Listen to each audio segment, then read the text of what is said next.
জিশান আলম কিন্তু আমাদের বন্ধু জাহাঙ্গীর আলমের ছেলে, আপনারা জানেন হয়তো। Few years back, two three years back Jahangir Alam একটু আমাকে বলছিল যে ওর ছেলে ক্রিকেট খেলা শুরু করেছে, is looking for a bat. আমার বলছে যে একটা ব্যাট দরকার, ভালো একটা ব্যাট দরকার, ওর ভালো ব্যাট নেই, তো ন্যাশনাল টিমে কারোর কাছ থেকে ভালো ব্যাট ম্যানেজ করে দেওয়ার জন্য আমাকে রিকোয়েস্ট করেছিল। তো থিং ইজ জিশান আলম নিজে এখন সেখানে চলে এসেছেন, তো তাকে আই এম শিওর যে ব্যাট করছেন তার ব্যাট স্পন্সরের অভাব হবে না এবং ব্যাট পেতেও কোনো সমস্যা হবে না। সিমস লাইক একটা ভালো ট্যালেন্ট আমরা পেতে যাচ্ছি ভবিষ্যতের জন্য, যদি খুব আর্লি ডেজ, এখনই খুব বেশি কিছু বলা উচিত হবে না, বাট তার সেই প্রমিসটা আছে ব্যাটিং দেখে মনে হচ্ছে। What a story! এই গল্পগুলোর জন্য ক্রিকেট সুন্দর। চাপ পড়ে যায়, দারুণ শট জিশানের এবং ছক্কা।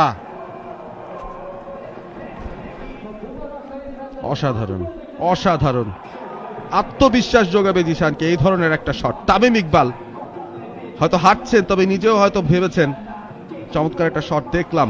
খাটো লেন্থের বল, যোগ্য শাস্তি দিয়েছেন জিশান, খুব জলদি পিক করেছেন লেন্থটা, এবং বিহাইন্ড দ্য স্কোয়ার আমরা কিন্তু প্রচুর ছয় হতে দেখেছি, তারপরে কিন্তু 4-6 হয়ে যাচ্ছে। পরের বল এবারে তুলে মেরেছেন, এক্সিলেন্ট শট, বিউটিফুলি ডান।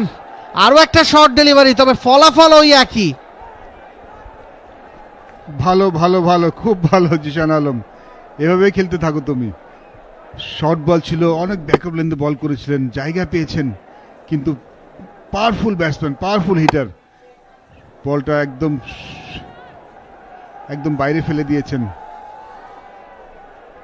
জানদাদের পরের বল, এবার ইয়র্কার লেন্থের ডেলিভারি, পাওয়ারের পর প্লেসমেন্ট, এলিগেন্স, সেটাও দেখালেন জিশান।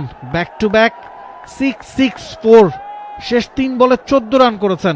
আমরা বলছিলাম যে খুব বেশি স্ট্রাইক তিনি পাচ্ছেন না, শুনবে তখন বলছিলেন যে এই ধরনের ব্যাটসম্যানরা নিশ্চিতভাবেই চান পাওয়ার প্লেতে বেশি বল ফেস করতে, তখন তারা উইকেটে সেট হয়ে যান।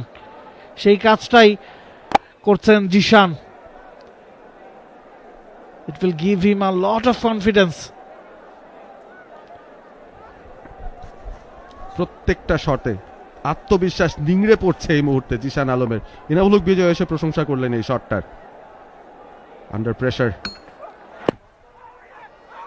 আরো একটু ভালো হতে পারতো বোধহয়, ডাউন দ্য লেগ, এখান থেকেও একটা 4 আসতে পারতো। জাহানদাদ স্ট্রাগল করছেন, তার প্রথম ম্যাচ ফরচুন বরিশালের হয়ে এবারের বিপিএল আসরে। বাংলাদেশ প্রিমিয়ার লিগ 2025, 7টি দলের জমজমাট লড়াইয়ের মাধ্যমে পুরো দেশ দেখতে চোখ রাখুন টি স্পোর্টস নেটওয়ার্কে।